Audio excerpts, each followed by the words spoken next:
నమస్కారం. Welcome to my channel. ఈ వీడియోలో ఏపీలో మరో సంచలనం. ఆ ఉద్యోగులందరూ తొలగింపు. ఒకేసారి అంతమందా అనే ఆశ్చర్యం. పూర్తి సమాచారాన్ని వీడియోలో తెలుసుకుందాం. వీడియోని ఎక్కడే గానీ స్కిప్ చేయకుండా ఎండ్ వరకు చూసేయండి. అప్పుడే ఇన్ఫర్మేషన్ పూర్తిగా అర్థమవుతుంది. వీడియో చూస్తున్న ప్రతి ఒక్కరు వీడియోకి లైక్ చేయండి ఫ్రెండ్స్. ఈ వీడియోని తోటి ఉద్యోగ మిత్రులతో షేర్ చేయండి. కొత్తగా మన ఛానల్ చూస్తున్నవారు ఇంకా ఎవరైనా సబ్స్క్రైబ్ చేసుకున్నట్లయితే వెంటనే మన ఛానల్‌ని సబ్స్క్రైబ్ చేసుకోండి. దీని ద్వారా నేను చేసే ప్రతి ఒక్క వీడియో మీ వరకు రీచ్ అవుతుంది. ఇక ఆలస్యం చేయకుండా వివరాల్లోకైతే వెళ్ళిపోదాము. ఫ్రెండ్స్, ఇక విషయానికొచ్చినట్లయితే ఆంధ్రప్రదేశ్‌లో నూతన కూటమి ప్రభుత్వం అధికారంలోకి వచ్చిన తర్వాత ప్రభుత్వ రంగం ప్రభుత్వ రంగ సంస్థల ప్రక్షాళన దిశగా కీలక నిర్ణయాలు తీసుకుంటోంది.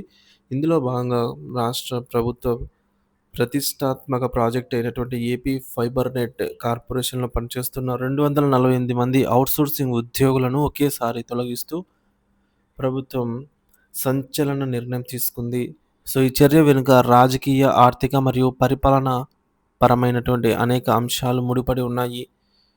తొలగింపునకు కారణాలు మరియు నేపథ్యం. ఔట్‌సోర్సింగ్ కాంట్రాక్ట్ రద్దు. ఉద్యోగుల తొలగింపునకు తక్షణ కారణంగా ఫైబర్‌నెట్ కార్పొరేషన్ ఒక నిర్దిష్ట ఔట్‌సోర్సింగ్ ఏజెన్సీతో ఉన్న ఒప్పందాన్ని రద్దు చేయడాన్ని పేర్కొంటూ, ఈ ఒప్పందం రద్దు కావడంతో ఆ ఏజెన్సీ ద్వారా నియమితులైన 248 మంది ఉద్యోగులు తమ ఉపాధినైతే కోల్పోయారు. గత ప్రభుత్వ నియామకాలు మరియు రాజకీయం. సో, తొలగించబడిన వారిలో అత్యధికంగా గత వైఎస్ఆర్‌సీపీ ప్రభుత్వ హయాంలో నియమితులైన వారేనని తెలుస్తోంది. కూటమి ప్రభుత్వం అధికారంలోకి వచ్చినప్పటి నుండి ఈ నియామకాలు రాజకీయ ప్రేరేపితమని, అర్హత లేని వారిని నియమించారని, వీరిని తొలగించే డిమాండ్ బలంగా వినిపిస్తోంది.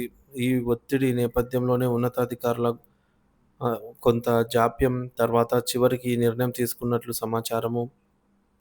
అక్రమాల ఆరోపణలు మరియు విచారణ.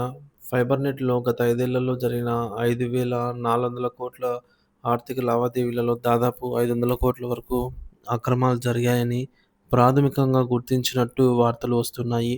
ఈ అక్రమాలపై కూటమి ప్రభుత్వం ఇప్పటికే విచారణకు ఆదేశించింది.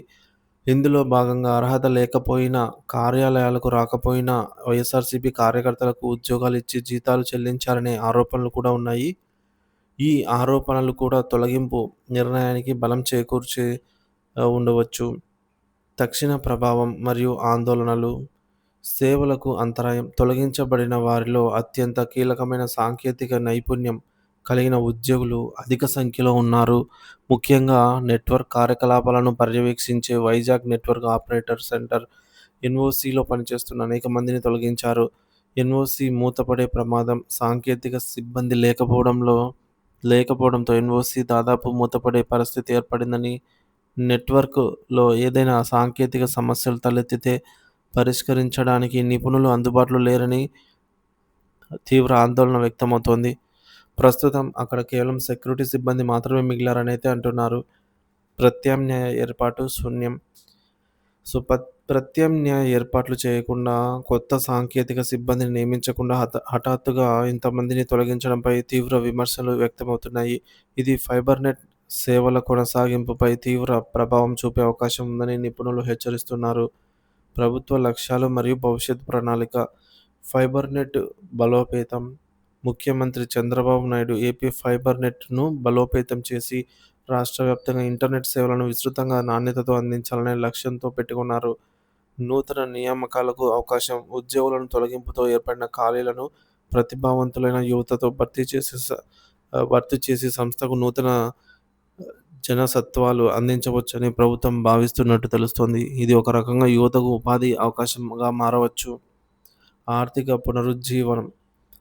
2014-2019 మధ్య టీడీపీ హయాంలో అభివృద్ధి చేయబడిన ఫైబర్‌నెట్ గత ప్రభుత్వంలో 2,171 కోట్లు అప్పుల్లో కూరుకుపోయిందని, కనెక్షన్లు కూడా 12,00,000 నుంచి 5,00,000కు పడిపోయాయని ప్రభుత్వం పేర్కొంటోంది. సో, ప్రస్తుత చర్యలు సంస్థను ఆ ఆర్థికంగా గాడిలో పెట్టే ప్రయత్నంలో భాగమని సమర్థించుకోవచ్చు. ఏపీ ఫైబర్‌నెట్‌లో 248 మంది ఔట్‌సోర్సింగ్ ఉద్యోగుల తొలగింపు. బహుముఖ కోణాలతో కూడుకున్న క్లిష్టమైన అంశం. ఒకవైపు గత ప్రభుత్వ హయాంలో జరిగిన అక్రమాలు, రాజకీయ నియామకాలు సరిదిద్దే ప్రయత్నంగా సంస్థను ఆర్థికంగా బలోపేతం చేసే చర్యగా ప్రభుత్వం దీనిని భావిస్తోంది. మరోవైపు ఎలాంటి ప్రత్యామ్నాయ ఏర్పాటు చేయకుండా కీలకమైన సాంకేతిక సిబ్బందిని తొలగించడం సంస్థ కార్యకలాపాల, సేవల నాణ్యతకు తీవ్ర విఘాతం కలిగించే ప్రమాదం ఉందని, ఇది ఉద్యోగుల జీవనోపాధిపై వేటు వేయడమేనని విమర్శలు వెల్లువెత్తుతున్నాయి. ప్రభుత్వం నిజంగా ఫైబర్‌నెట్ బలోపేతం చేయాలనుకుంటే తొలగింపు ప్రక్రియను మరింత క్రమబద్ధీకరంగా చేపట్టి సేవల కొనసాగింపుకు అవసరమైన ప్రత్యామ్నాయ ఏర్పాట్లను ముందుగా చేసి ఉండాల్సిందని పలువురు అభిప్రాయపడుతున్నారు. ప్రస్తుతం ఏర్పడిన ఖాళీలను త్వరితగతిన, పారదర్శకంగా కేవలం ప్రతిభ ఆధారంగా భర్తీ చేసి ఫైబర్‌నెట్ సేవలకు అంతరాయం కలగకుండా చూడాల్సిన బాధ్యత ప్రభుత్వంపై ఉంది. ఈ తొలగింపుల వ్యవహారం రాబోయే రోజుల్లో మరిన్ని పరిణామాలకు దారితీసే అవకాశం ఉంది. సో, మొత్తంగా ఏపీ ఫైబర్‌నెట్‌లో ప్రకంపనలు, 248 మంది ఔట్‌సోర్సింగ్ ఉద్యోగుల తొలగింపు, రాజకీయ ప్రక్షాళన దిశగా ప్రభుత్వం అడుగులు.